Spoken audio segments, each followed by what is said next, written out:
Second distinction is we're highly relational.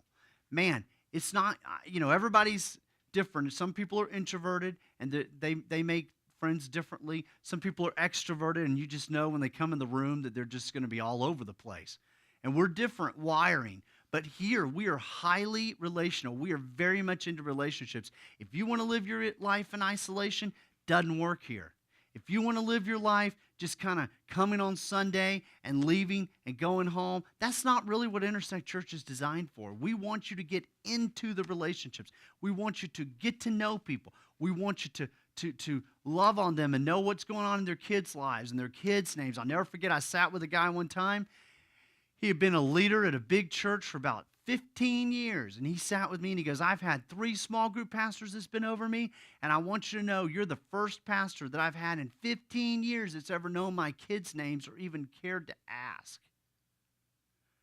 And my point is this. The Bible says in Romans 12 that we are to be devoted to one another in brotherly love. And man, we're to love each other. We're to put our arms around each other and say, man, I'm with you on this. I've got your back. I'm going to help you through this. We're going to do what it takes to get your family through this. We're going to love you through this, and we're going to know what's going on in your world. We're highly relational, small church. That's the benefit. We want to know your name. We want to know what's going on. The third thing is this, is that we are into simplicity. For some of you, when I say simplicity, it rolls off my mouth, and you hear that, and you're like, oh, simplicity. Because my world is all about complexity otherwise, right? I mean, your life, my life, we live very busy lives, right? We're commuting. Our kids are involved in a bunch of stuff. I have opinions about how many things your kids should be involved in, but that's another story. And we are very much a suburban-oriented kind of church. And so we realize that, man, people are very busy. And statistics say that people will give us 2 times a week. Now, do you want to fight against that and ask them for 4 and 5 times a week and be disappointed as a church and as a pastor and all that? Or do you want to just kind of roll with it and understand that you got to deal with it? Well, what we've said is this, man, typical churches, let me tell you what they're into. What happens is you start off with a smaller church and it gets bigger and bigger and bigger. And what happens is they start to offer a whole smorgasbord of things. Like 14 different classes in a men's ministry and a women's ministry and a covered dish supper. I was telling somebody earlier, covered dish supper, seriously? I grew up with covered dish suppers. Like, what happens if you uncover it? And if you don't bring a dish, do you eat? And just supper versus breakfast? I'm like, so weird. But anyway.